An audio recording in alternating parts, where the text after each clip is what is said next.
ముందుకు రండి. కవితక్క గారి నాయకత్వం, కవితక్క గారి నాయకత్వం, కవితక్క గారి నాయకత్వం. జై తెలంగాణ, కవితక్క గారి నాయకత్వం, కవితక్క గారి నాయకత్వం. జై తెలంగాణ, జై తెలంగాణ, కవితక్క గారి నాయకత్వం, కవితక్క గారి నాయకత్వం. జై జాగృతి, జై జాగృతి, కవితక్క గారి నాయకత్వం, గారి నాయకత్వం. అమ్మా మా పింఛన్లు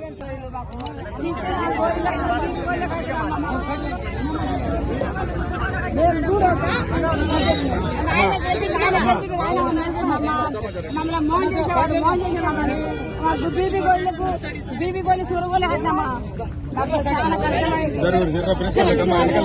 జాగృతి జనం బాటలో కార్యక్రమం కూడా మరి మహబూబ్ నగర్ జిల్లాకు రావడం జరిగింది. మహబూబ్ నగర్ జిల్లాలో జడ్చర్ల, దేవరకద్ర, మహబూబ్ నగర్ ఈ 3 నియోజకవర్గాలను కూడా పర్యటించి అక్కడ ఉండేటటువంటి సమస్యలు వాటన్నిటిని కూడా విజిట్ చేసి ప్రత్యక్షంగా పరిశీలించి వాటిని పరిష్కరించడానికి తెలంగాణ జాగృతి మా వంతు ప్రయత్నం మేము చేస్తాం.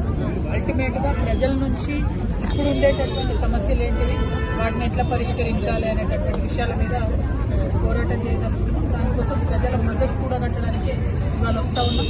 అనేకమైనటువంటి ప్రామిసులు చేసి అనేకమైనటువంటి మాటలు చెప్పి కాంగ్రెస్ వాళ్ళు ఇవాళ గద్దెకెక్కడం జరిగింది. 2 సంవత్సరాలు గడిచిపోతున్నది. ఈ 2 ఏళ్లలో కూడా మరి ఇచ్చినటువంటి ఒక్క మాట కూడా వాళ్ళు నిలబెట్టుకోలేకపోయింది. ఫ్రీ బస్ ఒకటి ఇచ్చింది తప్పితే పెన్షన్ పెంచడం కానీ, ఇల్లు ఇవ్వడం కానీ, ఉద్యోగాలు ఇవ్వడం కానీ, మహబూబ్ నగర్ జిల్లాలో ఉండేటటువంటి ప్రాజెక్టులు పూర్తి చేయడం కానీ ఏ ఒక్క కార్యక్రమంలో కూడా వీటన్నిటి మీద ప్రజల దగ్గరికి పోతాం. 9 నియోజకవర్గాల్లో ఈ 3 నియోజకవర్గాల్లో ప్రత్యక్షంగా ఉన్న సమస్యలన్నీ కూడా చూడడం జరుగుతుంది. Thank you. జై తెలంగాణ. జాగృతి తరఫున ఏం పిలుపుస్తున్నారు ఓటర్లకి?